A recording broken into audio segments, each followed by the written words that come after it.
Know basics के इस channel पे आप सबों का फिर से स्वागत है दोस्तों। भारत के वायसराय के संबंध में हम लोग देख रहे हैं और लिप्टन तक कवर कर चुके हैं ऑलरेडी। लिप्टन के बाद जो आने वाले वायसराय हैं उनके बारे में आज हम जानेंगे। और आज हम 1910 तक अर्थात कि मिनटों तक देखेंगे। रिपन से शुरुआत होगी और मिनटों तक जितने भी वायसराय आते हैं उन सब के बारे में डिस्कस करेंगे। तो वायसराय से संबंधित एग्जाम्स में जो प्रश्न पूछे जाते हैं वो पूछे जाते हैं कि एक तो होता है कि उनके द्वारा क्या महत्वपूर्ण काम किए गए। दूसरा, कुछ महत्वपूर्ण घटनाएं होती हैं उनको जोड़कर पूछा जाता है। कुछ मामलों में क्रम को दे दिया जाता है कि अलग अलग जो वायसराय होते हैं उस समय का क्रम क्या है, अलग अलग वायसरायों के आने का क्रम। और ये उस स्थिति में ज़्यादा पूछे जाते हैं जब थोड़े समय में ज़्यादा से ज़्यादा वायसराय आते हैं, या गवर्नर जनरल या गवर्नर के केस में भी। तो इस चीज़ को आप ध्यान में रखिएगा। जैसे एक पीरियड जो होता है 1863 का, उस समय में एक ही साल में 4 वायसराय आए थे। तो उन चारों के क्रम से एग्जाम्स में प्रश्न पूछे जा सकते हैं। तो चलिए आज हम शुरू करते हैं। आज के जो पहले हमारे गवर्नर जनरल नहीं, वायसराय जो हैं वो है लॉर्ड रिपन। और इनका कार्यकाल रहा 1880 से लेके 1884 तक के बीच में 4 साल का कार्यकाल रहा। और ये अपनी सज्जनता के लिए बहुत ही ज़्यादा विख्यात थे। भारत में जितने भी गवर्नर जनरल या वायसराय हुए हैं उन सबों में सबसे ज़्यादा लोकप्रिय यही थे और अपनी उदारता के लिए बहुत ज़्यादा प्रसिद्ध थे। इन्हें भारतीय बहुत ज़्यादा पसंद करते थे। तो इनके द्वारा कौन कौन से काम किए गए हैं उनको हम देख लेते हैं। पहले तो इन्हें क्या क्या बोला गया इनके बारे में वो जान लेते हैं। एक तो कहा गया कि सबसे ज़्यादा लोकप्रिय गवर्नर जनरल या वायसराय हैं, ये कहा गया। और खास करके मालवीय मदन मोहन मालवीय के द्वारा इनके संबंध में ये कहा गया कि भारत में जितने भी वायसराय हुए हैं उसमें से लॉर्ड रिपन जो हैं वो सबसे लोकप्रिय हैं। उसके बाद आधुनिक भारत का स्वर्ण युग इनके काल को कहा जाता है। सज्जन रिपन के नाम से भी इन्हें पुकारा जाता है। सज्जन रिपन इन्हें इनकी उदारता के लिए कहा जाता है। उसके बाद नॉटिंघम ने इनके बारे में कहा कि ये भारत के उद्धारक हैं। और खुद जो इन्होंने एक स्टेटमेंट दिया वो भी काफ़ी ज़्यादा महत्वपूर्ण है। इन्होंने ये स्टेटमेंट दिया था कि मेरा मूल्यांकन अगर करना है तो मेरे कार्यों से करिए। तो ये इनका काफ़ी मशहूर स्टेटमेंट था, इसको भी आप याद रखिए। अब इनके द्वारा किए गए कुछ महत्वपूर्ण कार्यों को देख लेते हैं। तो सबसे महत्वपूर्ण जो इनके द्वारा काम है वो है वर्नाकुलर प्रेस एक्ट को खत्म किया गया 1882 में। वर्नाकुलर अर्थात देसी भारतीय भाषाओं में जो भी पत्र पत्रिकाएं समाचार पत्र निकलते थे उन पर प्रतिबंध लगाया था वायसराय लिप्टन ने 1878 में। उस एक्ट को इन्होंने खत्म कर दिया 1882 ईस्वी में। इसके बाद एक नियमित जनगणना की शुरुआत होती है 1881 ईस्वी में। हालांकि लॉर्ड मेयो के समय में 1871 में जनगणना शुरू हुई थी, परंतु इसकी नियमित इसको किया गया था 1881 से। और तब से लेकर आज तक भारत में जो नियमित जनगणना 10 साल के अंतराल पे किए जाते हैं वो चला आ रहा है। इसीलिए आप देखिएगा कि 2001, 2011 और अगला जो जनगणना के जो आंकड़े आएंगे वो 2021 में आएंगे। तो वो लॉर्ड रिपन के समय से ही शुरू किया गया। इन्हीं के समय में प्रथम फैक्ट्री एक्ट लाया गया 1881 ईस्वी में। और काम के घंटों को निश्चित किया गया और भी मजदूरों से संबंधित जो भी वेलफेयर के जो प्रावधान किए जा सकते थे वो किए गए इसी प्रथम फैक्ट्री एक्ट के द्वारा। इसके बाद बाल श्रम पे रोक लगाया गया नमक कर को इन्होंने घटा दिया, क्योंकि नमक कर को बढ़ाया गया था बीच में, तो नमक कर को इन्होंने घटा दिया, क्योंकि ये रोजमर्रा की चीज है और हर चीज में नमक की जरूरत पड़ती है, आम जरूरत की चीज है, हर घर की जरूरत की चीज है। तो इसलिए नमक कर को घटा दिया इन्होंने। एक शिक्षा के क्षेत्र में महत्वपूर्ण इनका काम है कि हंटर कमीशन की इन्होंने नियुक्ति की थी, और इस कमीशन को काम जो सौंपा गया था वह था कि भारत में प्राथमिक शिक्षा का किस तरीके से चलाया जाए, उसका स्तर क्या हो और उसका तरीका क्या हो। तो उसके लिए हंटर कमीशन की स्थापना की थी इन्होंने 1882 ईस्वी में। फिर एक अकाल संहिता भी बनाया गया था 1883 ईस्वी में। भारत में कई अकाल पड़े थे अंग्रेजी राज के समय में। उन अंग्रेजों के द्वारा जो आर्थिक नीतियां अपनाई गई थी, और वो भी खास करके कृषि से संबंधित, तो उससे भारत में एक नियमित अंतराल पे अकाल पड़ते रहे थे। तो इसी को देखते हुए इन्होंने एक अकाल संहिता बनवाई कि अकाल के समय में किस तरीके से काम होने चाहिए, इससे किस तरीके से निपटा जाना चाहिए, इन सब चीज़ों का उसमें ब्यौरा था। इसके बाद एक और महत्वपूर्ण इनका जो काम है कि वो है नगर पालिका की स्थापना। पूरे भारतवर्ष में जो नगर पालिका की स्थापना की गई, और नगर पालिका के द्वारा सफाई के काम और अन्य जो काम आज भी होते हैं, वो नगर पालिका इन्हीं की देन है। और इसी काम को लेकर रिपन के बारे में कहा जाता है कि ये स्वशासन का, स्थानीय स्वशासन का इन्हें जनक भी कहा जाता है। इनके समय में एक बिल लाया गया था, इल्बर्ट बिल, और इस पर काफ़ी ज़्यादा विवाद हुआ था, और अंततः उसी विवाद के वजह से इन्हें हटाया भी जाता है वायसराय के पद से। तो इल्बर्ट बिल क्या था वो हम जान लेते हैं। तो दोस्तों, उस समय एक परंपरा थी अंग्रेजों के द्वारा जो शुरू की गई थी कि जो भी यूरोपियन लोग और ख़ास करके जो ब्रिटिश लोग थे, उन्होंने अगर कोई उनके ऊपर अगर कोई फौजदारी मामला चलता है, तो उनसे जुड़े हुए मामले की सुनवाई कोई यूरोपियन जज ही कर सकते हैं। तो इल्बर्ट बिल में इस चीज़ को हटा दिया जाता है, और भारतीय जज भी अब यूरोपीय या गोरे लोगों के फौजदारी मामले को देख सकते थे, सुन सकते थे। तो इस इल्बर्ट बिल का बहुत ज़्यादा विरोध ब्रिटिशर्स के द्वारा किया गया, अंग्रेजों के द्वारा किया गया, और इस पर इतना ज़्यादा विवाद होता है कि अंततः लॉर्ड रिपन को भारत से वापस बुला लिया जाता है। तो लॉर्ड रिपन सचमुच बहुत ही सज्जन व्यक्ति थे। इतने सारे लोगों ने इनके बारे में इतनी अच्छी अच्छी बातें कही हैं, और इनके अगर आप काम को देखेंगे, उसका मूल्यांकन करेंगे, तो जैसा कि उन्होंने खुद ही कहा कि मेरा मूल्यांकन मेरे कार्यों से करिए, मेरे काम से करिए, तो सही में पाएंगे कि उनके बारे में जितनी बातें कही गई हैं वो सारे सच हैं। अब आते हैं अगले वायसराय, और उनका नाम होता है लॉर्ड डफरिन।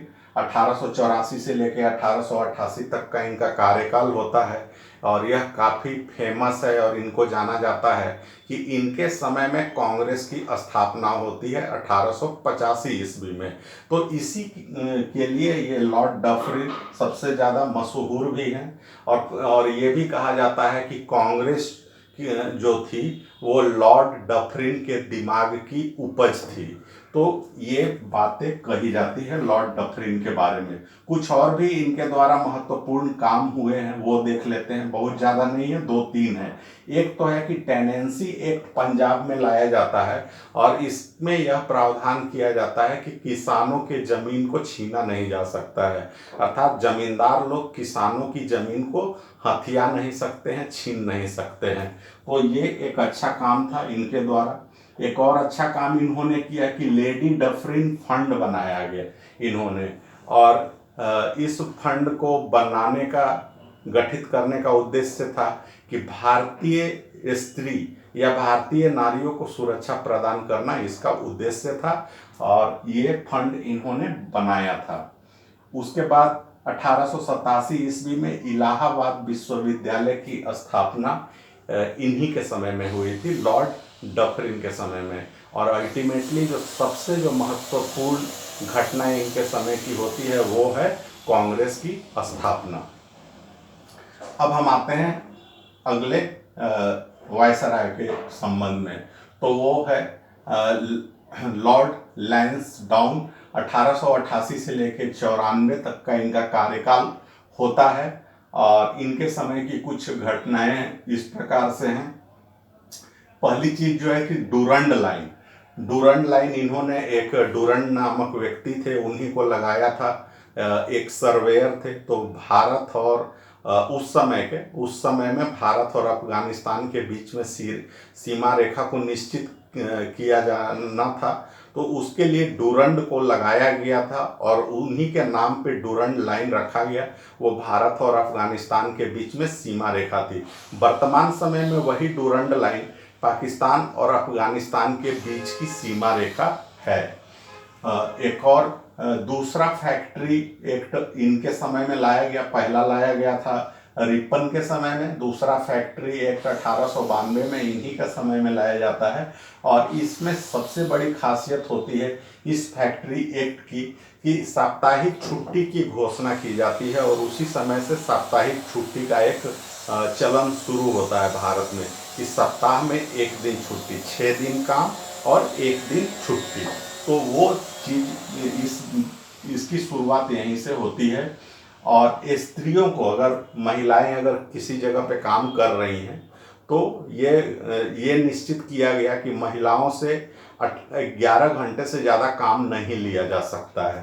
तो ये भी इस फैक्ट्री एक्ट में प्रावधान किया गया था।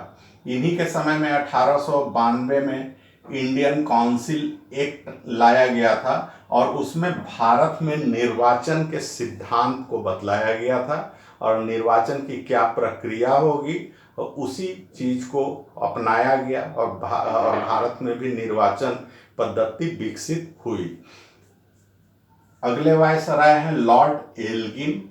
1894 से लेकर 99 तक का इनका कार्यकाल होता है और इनका एक स्टेटमेंट, एक टिप्पणी या एक कमेंट कह ले बहुत ज़्यादा फेमस होता है और उसी के लिए इनको जाना भी जाता है। वो स्टेटमेंट होता है कि भारत को हमने तलवार के बल पे जीता है और तलवार के बल पर ही भारत की रक्षा की जाएगी या तलवार के बल पर ही अंग्रेजी साम्राज्य की रक्षा की जाएगी। तो ये इनके घमंड को प्रदर्शित करने वाला स्टेटमेंट था, लेकिन इसी स्टेटमेंट के लिए ये जाने जाते हैं, लॉर्ड एल्गिन द्वितीय। 1899 में मुंडा विद्रोह हुआ था झारखंड के क्षेत्र में, जनजातीय विद्रोह। बिरसा मुंडा जिसके नेता थे, अगुआ थे।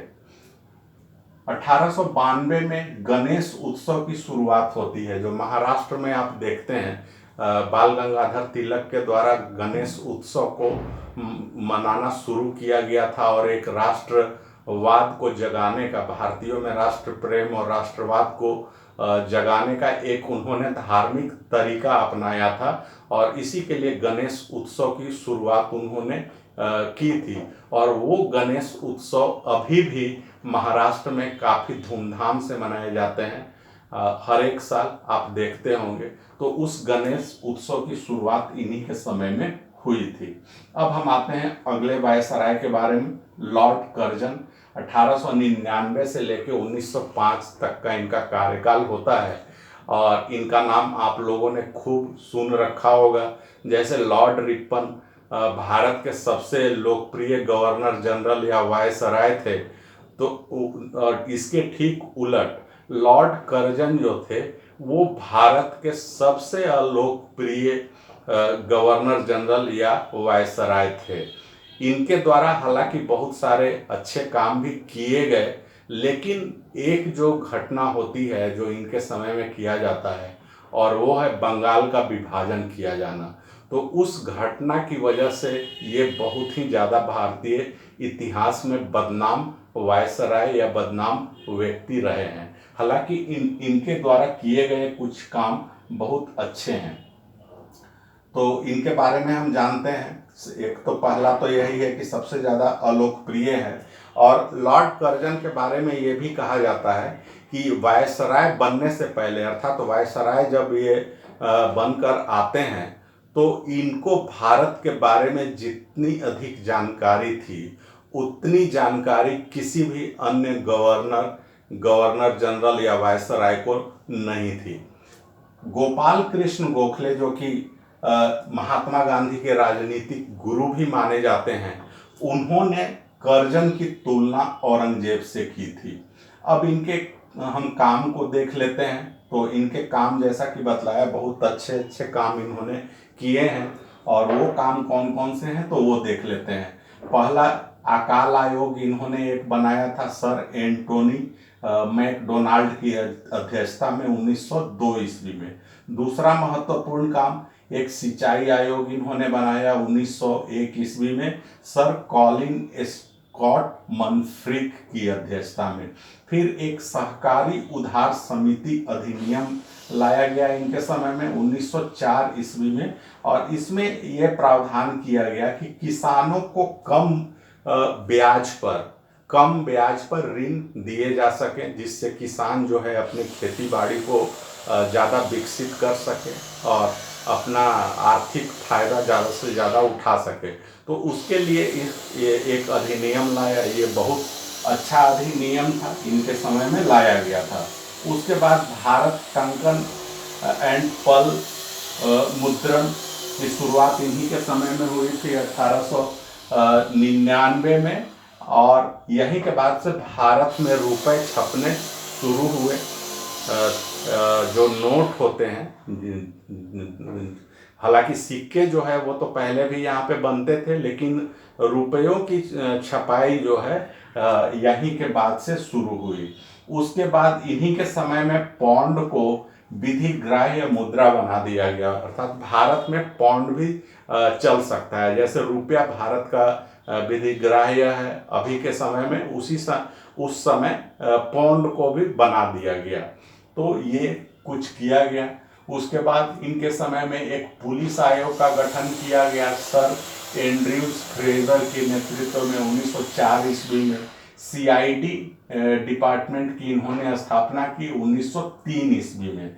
और सीआईडी जो कि आज भी पुलिस का एक काफ़ी महत्वपूर्ण अंग होता है और क्राइम को कंट्रोल करने में इसकी महत्वपूर्ण भूमिका है, तो उस डिपार्टमेंट की शुरुआत इन्होंने की थी। सीआईडी का पूरा जो फुल फॉर्म होता है वो होता है क्राइम इन्वेस्टिगेशन डिपार्टमेंट। तो इस सीआईडी की इन्होंने ही स्थापना की थी। उसके बाद एक और बहुत ही ज़्यादा महत्वपूर्ण इनका जो काम था वो था भारतीय पुरातत्व विभाग की स्थापना 1904 में किया था। और पुरातत्व विभाग की स्थापना का उद्देश्य था कि भारत से संबंधित जो पुरानी कलाकृतियां हैं या अलग अलग चीज़ें हैं, पुरानी धरोहर हैं, उनको किस तरीके से संरक्षित किया जाए। तो उसके लिए पुरातत्व विभाग की स्थापना की गई और उसी का देन है। इन्होंने इसके लिए एक फंड भी दिया, 50,000 पाउंड का एक कोष भी बनाया गया और वहाँ से पुरातत्व विभाग की शुरुआत हुई। और आप देखते होंगे कि लगभग हर महत्वपूर्ण शहर में, खास करके राजधानियों में, अलग अलग प्रदेशों की राजधानियों में या अन्य शहरों में भी पुरातत्व विभाग होते हैं और वहाँ पे म्यूजियम होते हैं और पुरानी कलाकृतियाँ या अन्य पुराने जो भी सिक्के हैं, पांडुलिपियाँ हैं या अन्य सामान जो हैं ऐतिहासिक धरोहर से संबंधित, उनको संरक्षित करता है भारतीय पुरातत्व विभाग। तो उस पुरातत्व विभाग की स्थापना लॉर्ड कर्जन ने ही की थी। उसके बाद 1902 ईस्वी में शिक्षा के क्षेत्र में, खास करके विश्वविद्यालयी शिक्षा, यूनिवर्सिटी की पढ़ाई के से संबंधित एक इन्होंने आयोग गठित किया था सर टॉमस रेले। और सर टॉमस रेले काफ़ी महत्वपूर्ण व्यक्ति थे। आयोग काफ़ी ज़्यादा महत्वपूर्ण था इन्हीं के नाम पे सर टॉमस रैले को अध्यक्ष बनाया गया था। और यह आयोग जो है इनकी अध्यक्षता में जो बनी थी वो काफी ज्यादा फेमस है, तो विश्वविद्यालय आयोग भी इसे कहा जाता है। विदेश नीति के संबंध में इनके दो काम थे, वो बड़े महत्वपूर्ण थे। पहला तो इन्होंने फारस की खाड़ी में दखल दिया। फारस की खाड़ी जहाँ से तेल निकल कर आता है, पेट्रोलियम पदार्थ जो भी आते हैं, तो उसको नियंत्रित करने का एक इन्होंने प्रयास किया। और दूसरा इनका काम था कि तिब्बत में इन्होंने हस्तक्षेप किया था। हस्तक्षेप करने का कारण क्या था कि कर्जन को ऐसा लग रहा था उस समय पूरे विश्व स्तर पे कैपिटलिज्म और कम्युनिज्म का एक झगड़ा चल रहा था, और इंग्लैंड को हमेशा ये डर लगता था कि रूस जो है भारत पे हमला कर सकता है, ब्रिटिश इंडिया पर हमला कर सकता है। तो इसी के तहत ब्रिटिश इंडिया ने, या कह लें कि इंग्लैंड ने, ये नीति बनाई थी कि भारत और रूस या भारत या रूस के इन्फ्लुएंस में आने वाले जो भी साम्यवादी देश हों उनकी सीमाएं ना लगे। तो इसके लिए बफर स्टेट का एक कॉन्सेप्ट लाया गया था और लागू किया गया था इंग्लैंड के द्वारा। तो उसी नीति के तहत तिब्बत को एक बफर स्टेट बनाकर रखा गया, अफगानिस्तान को भी बफर स्टेट बनाकर रखा गया। एक सिंध प्रांत जो था उसको भी एज ए बफर स्टेट ही ट्रीट किया जाता है। तो कर्जन ने ये आरोप लगाया कि तिब्बत के जो धार्मिक और राजनीतिक नेता दलाई लामा होते हैं, अभी के समय में भी दलाई लामा है, तो दलाई लामा यहाँ पे ध्यान रखिएगा कि किसी व्यक्ति का नाम नहीं है बल्कि ये पद का नाम है। जैसे प्रधानमंत्री हमारे यहाँ कहे जाते हैं, तो प्रधानमंत्री एक पद का नाम है, तो उसी तरीके से दलाई लामा भी एक पदवी है। जिस प्रकार से एक धार्मिक पदवी होती है शंकराचार्य की, उसके बाद पोप की पदवी होती है, तो उसी प्रकार से तिब्बत में दलाई लामा होते हैं। तो उन पे ये आरोप लगाया इन्होंने कि रूस के साथ में इन्होंने साठगांठ कर लिया है और इसके लिए तिब्बत पर एक हमला करते हैं। और कर्नल यंग हसबैंड के नेतृत्व में, इनका नाम ख्याल रखिएगा, नाम तो बड़ा अजीब सा है, कर्नल यंग हसबैंड, तो आपको याद हो जाएगा बहुत आसानी से। यंग हसबैंड के नेतृत्व में एक सेना भेजी और तिब्बत को हरा दिया, और हराने के बाद में युद्ध हर जाना तय किया जाता है तिब्बत पर। और युद्ध हर जाना होता है 1 लाख रुपए प्रति वर्ष के हिसाब से 75 लाख रुपया वसूल किया जाना होता है तिब्बत से। तो समझ लीजिए कि तिब्बत से 75 साल तक 1-1 लाख रुपया वसूला जाना तय होता है। जब ये चीजें पूरी नहीं होती है तो चुम्बी घाटी पर कब्जा कर लिया जाता है। अर्थात लॉर्ड कर्जन जो है वो चुम्बी घाटी, जो कि भारत और भूटान के बीच का एक क्षेत्र पड़ता है, तो उस चुम्बी घाटी को एक जमानत के तौर पे रखा जाता है। 1905 ईस्वी में बंगाल का भी विभाजन कर दिया जाता है। इसका कारण जो है वो राजनीतिक होता है, क्योंकि बंगाल जो है वो आंदोलन का गतिविधि होता है, राष्ट्रीय आंदोलन का सबसे बड़ा केंद्र जो होता है तो वो बंगाल ही होता है। तो उसको कमज़ोर करना इसकी मुख्य मंशा होती है। हालांकि कारण जो बतलाया जाता है वो प्रशासनिक दिक्कत बतलाया जाता है। हालांकि कुछ हद तक इस बात में सच्चाई थी कि बंगाल इतना बड़ा प्रांत था, उस समय का जो बंगाल था उसके अंतर्गत बिहार, बंगाल, उड़ीसा, असम और आज का बांग्लादेश का क्षेत्र आता था। लेकिन इसका जो मूल कारण वही था कि उस समय बंगाल राजनीतिक गतिविधि का केंद्र बना हुआ था। तो 2 भागों में बांट दिया जाता है, पूर्वी बंगाल और पश्चिमी बंगाल। पूर्वी बंगाल के हिस्से में ढाका, चटगांव, असम और वर्तमान जो बांग्लादेश आता है वो क्षेत्र आते हैं, और उसकी राजधानी को बनाया जाता है ढाका। और पश्चिम बंगाल के अंदर वर्तमान समय के पश्चिम बंगाल राज्य, बिहार और उड़ीसा आता है।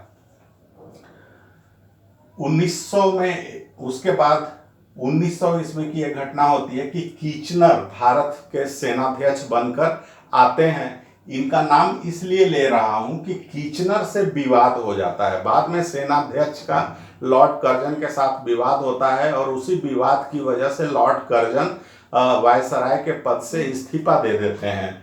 और एक इंपीरियल कैडेट कोर की स्थापना की थी, जिसमें राजकुमारों को सैनिक शिक्षा दिए जाने का इस उद्देश्य था। इंपीरियल कैडेट कोर की स्थापना का उद्देश्य था कि जितने विदेशी रियासत के जो राजकुमार हैं, उन राजकुमारों को सैनिक शिक्षा दिया जाए, उसके लिए इंपीरियल कैडेट कोर की स्थापना की जाती है।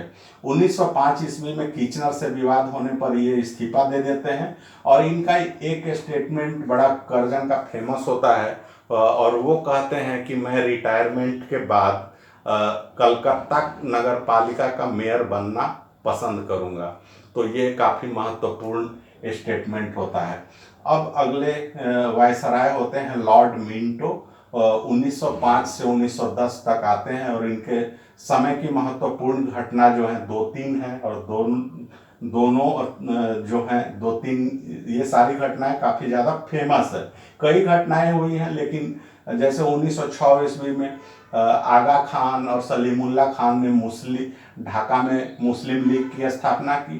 1907 में सूरत में कांग्रेस का अधिवेशन होता है, और उसमें कांग्रेस विभाजित हो जाता है, गर्म दल और नरम दल दो भागों में बट जाता है।